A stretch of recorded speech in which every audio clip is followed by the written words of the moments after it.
अस्सलाम वालेकुम वरहमतुल्लाह। My dear listener, मैं हूं वसीम मंशा डोगर, चेयरमैन पाकिस्तान किसान मजदूर इत्तेहाद। माय डियर लिसनर, हम हैं किसान, हम हैं पाकिस्तान किसान। गंदम की बेरुमती के बाद अब जो किसान की मक्की की फसल है, अब उसकी बेरुमती हो रही है। वो भी 1800 से 2000 से उसका रेट शुरू हुआ। तो इसके बाद मुख्तलिफ चावल की इकसाम आ रही हैं। इसके बाद तिली की फसल आ रही है। इसके बाद मतलब बहुत सारी आने वाली फसलें हैं जिनमें किसान को बेशुमार नुकसान हो रहा है।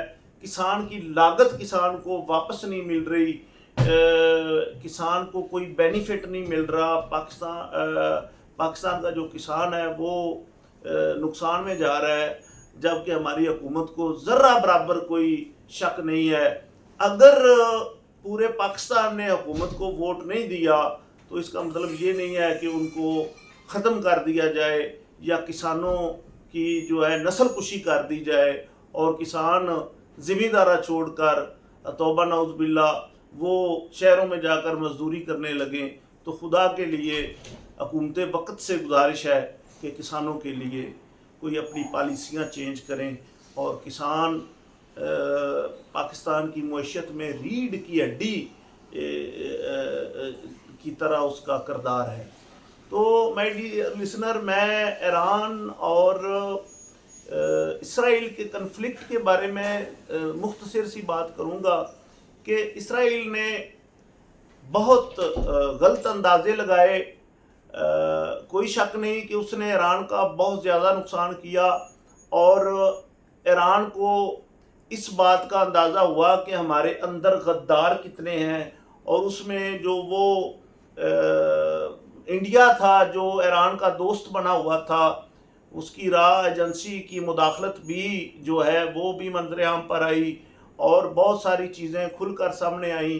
तो ईरान की टॉप क़यादत शहीद होने के बावजूद ईरान ने जिस तरह रिटेलिएट किया, ये खिलाफ तवक्को इसराइल के लिए तो था ही, फिर अमेरिका के लिए भी था और पूरी दुनिया के लिए था कि ईरान के पास जो वो बना सकता था इतनी पाबंदियों के बावजूद वो मिज़ाइल थे।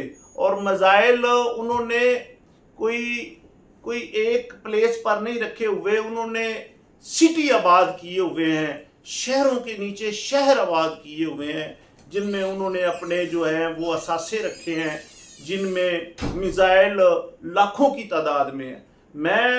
माय डियर लिसनर, मैं आपको दावे से बता सकता हूँ अगर ये कन्फ्लिक्ट 2 महीने और चलता तो सेम गज़ा से बदतर हालत जो थी वो इसराइल की हो जानी थी। बेशक नुकसान ईरान का हो रहा था, लेकिन जो मिथ, जो भरम इसराइल का टूटा है वो तारीख में इससे पहले इसराइल को इस लेवल पर नुकसान कभी नहीं हुआ। जब पहला रिटेलिएट किया ईरान ने तो 100 मिज़ाइलों में से 10 मिज़ाइलों ने हिट किया। फिर उसके बाद ये रेशो, ये परसेंटेज कम होती होती 100 मिज़ाइल सिर्फ 40 को रोक पाते थे और 60 जो थे वो अपने हदफ को निशाना बनाते थे। तो अगर ये अगर अब ये जंग बंदी हुई है तो किधर से हुई है? यानी कि अमेरिका ने जंग बंदी के लिए कोशिश की और अमेरिका का कोशिश करने का मतलब है कि इसराइल ने सिलेंडर पहले किया और फिर जो ईरान था उसने भी इत्तेफाक किया।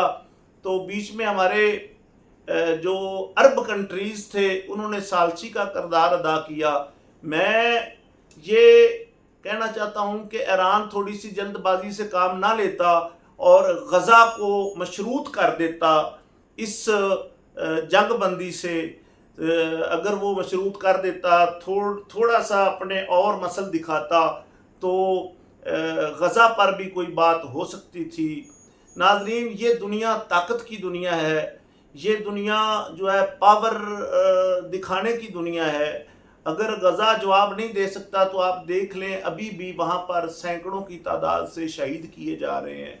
तो शर्म करनी चाहिए इसराइल को یا تو پھر وہ اتنا غنڈہ بدماش تھا تو پھر وہ ایران کو بھی نقصان پہنچاتا رہتا.